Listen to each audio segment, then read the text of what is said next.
దిల్సుఖ్ నగర్ సాయిబాబా సంస్థాన్ ట్రస్టులో అక్రమాలు జరిగాయంటూ వచ్చిన ఫిర్యాదుపై రేపు ఉదయం 11 గంటలకి దేవాదాయ శాఖ అసిస్టెంట్ కమిషనర్ విచారణ జరపబోతున్నారు. విచారణ ఆలయ ప్రాంగణంలోనే జరగబోతోంది.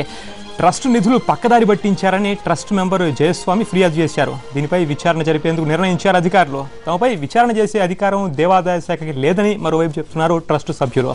ట్రస్టులో అక్రమాలు జరగలేదని వాళ్ల వాదన.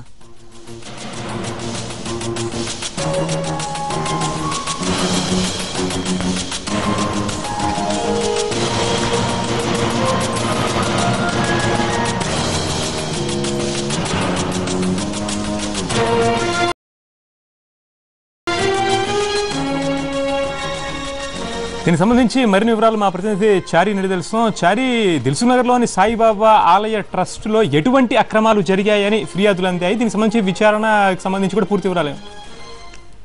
పరితోష్, దిల్సుఖ్ నగర్ లోని సాయిబాబా సంస్థాన్ ట్రస్ట్ లో అక్రమాలు జరిగాయని చెప్తూ ఆ ట్రస్ట్ లో మెంబర్ గా ఉన్నటువంటి జయస్వామి అనే ట్రస్ట్ సభ్యుడు దేవాదాయ శాఖకు ఫిర్యాదు చేయడం జరిగింది. ఈ ఫిర్యాదు మేరకు రేపు ఉదయం 11 గంటలకు దేవాలయ ప్రాంగణంలోనే బహిరంగ విచారణ చేపట్టాలని చెప్పేసి దేవాదాయ శాఖ నిర్ణయించింది. ఈ మేరకు అసిస్టెంట్ కమిషనర్ విచారణ అధికారిగా నియమించింది. మొత్తానికి ఆలయ ప్రాంగణంలోనే విచారణ చేయాలి అని చెప్పేసి నిర్ణయించారు.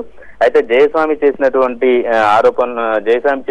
ఫిర్యాదుల్లో ప్రధానంగా జనరల్ బాడీ అప్రూవ్ లేకుండానే 8 కోట్లు అప్పు తీసుకున్నారని చెప్పేసి ఒకటి, పంజాబ్ నేషనల్ బ్యాంక్ హబ్సిగూడలో ఈ అప్పు తీసుకున్నట్టు ఆయన ఇచ్చినటువంటి ఫిర్యాదులో పేర్కొనడం జరిగింది. అయితే అడ్వాన్స్ పేమెంట్ పేరుతో కూడా కాంట్రాక్టర్లకు డబ్బులు ఇచ్చారు అని చెప్పేసి ఒకటి, ఏదైతే భారీగా నాన్ డెవలప్మెంట్ ఫండ్ నుంచి 204 కోట్లు డెవలప్మెంట్ పర్పస్ కి ఇచ్చారు అని చెప్పేసి ఇలాంటి ఎలిగేషన్స్ అన్ని చేస్తూ దేవాదాయ శాఖకు గతంలో ఫిర్యాదు చేయడం జరిగింది. ఆ ఫిర్యాదు మీద ప్రస్తుతం దేవాదాయ శాఖ స్పందించింది. రేపు 11 గంటలకు బహిరంగ విచారణ చేయాలని నిర్ణయించింది. మొత్తానికి ట్రస్ట్ కు సంబంధించినటువంటి సభ్యులు కావచ్చు, ట్రస్ట్ దేవాదాయ శాఖకు సంబంధం లేనటువంటి దేవాలయం మీద దేవాదాయ శాఖ విచారణ ఎలా జరుపుతుంది, విచారణ జరిపే హక్కు దేవాదాయ శాఖకు లేదు అని చెప్పేసి చెప్తున్నారు. అయితే జయస్వామి చేసినటువంటి ఆరోపణలో ఎలాంటి నిజం లేదు, ఎక్కడ అవకతవకలు ఏమీ జరగలేదు అని చెప్పేసి ట్రస్ట్ నుంచి తన వివరణ ఇస్తున్నారు పరితోష్.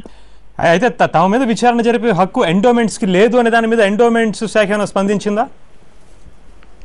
అంటే ఎవరైతే జయస్వామి ఉన్నారో ఆ జయస్వామి ఇచ్చినటువంటి పిటిషన్ మేరకే అది దేవాదాయ శాఖ పరిధిలోకి వస్తుందా రావట్లేదా, దాన్ని ఏ విధంగా విచారణ చేపట్టాలి, ఏ అంశాలను పరిగణలోకి తీసుకోవాలి అనే అంశాలన్నిటి మీద రేపు జరిగే బహిరంగ విచారణలోనే అసిస్టెంట్ కమిషనర్ ఇలాంటి అంశాలన్నిటి మీద విచారణ చేస్తారు. అయితే ఇచ్చిన ఫిర్యాదు మీద విచారణతో పాటు అటు ట్రస్ట్ నుంచి వచ్చే వివరాలతో పాటు విచారణ పిటిషన్ ఇచ్చినటువంటి వ్యక్తి నుంచి వివరాలు తీసుకున్న తర్వాతనే ఈ విచారణ కొనసాగే అవకాశాలు స్పష్టంగా కనిపిస్తున్నాయి. Paritosh, right, thank you Chari.